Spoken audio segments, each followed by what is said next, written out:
नमस्कार, सुप्रभात. मी अंकिता जाधव. आपण पाहताय जय महाराष्ट्र बातमीपत्रात तुम्हा सगळ्यांचं स्वागत.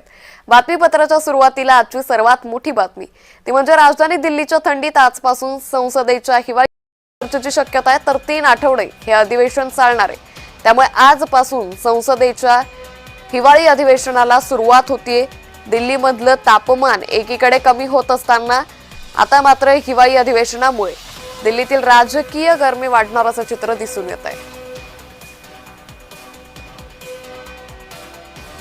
या संदर्भात अधिक माहिती घेऊयात आमचे प्रतिनिधी शुभम उमाळे यांच्याकडून. शुभम, संसदेचं हिवाळी अधिवेशन आजपासून सुरू होत आहे, काय अधिक अपडेट? अंकिता, संसदेचं आजपासून हिवाळी अधिवेशन 3 आठवड्यांसाठी सुरू होत आहे आणि हे अधिवेशन अत्यंत महत्वपूर्ण असणार आहे, कारण की नुकत्याच बिहारच्या निवडणुका संपन्न झालेल्या आहेत आणि विरोधकांकडे सत्ताधाऱ्यांवर टीका करण्यासाठी अनेक मुद्दे जे आहेत ते समोर आहेत.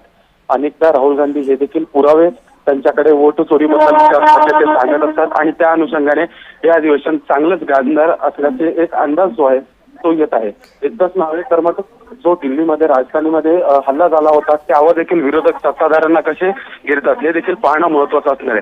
3 आठवड्यांसाठी दिल्लीमध्ये हे अधिवेशन होत आहे आणि यासाठी सर्व खासदार जे आहेत ते उपस्थित राहणार आहेत. अंकिता जी, धन्यवाद शुभम, आपण दिलेल्या सविस्तर माहितीसाठी.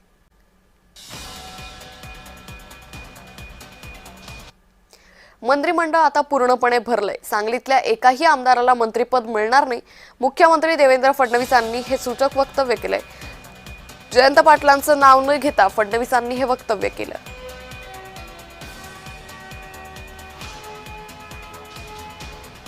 माझ्याकडे विकासाचा कार्यक्रम आहे, तो मी सांगतो.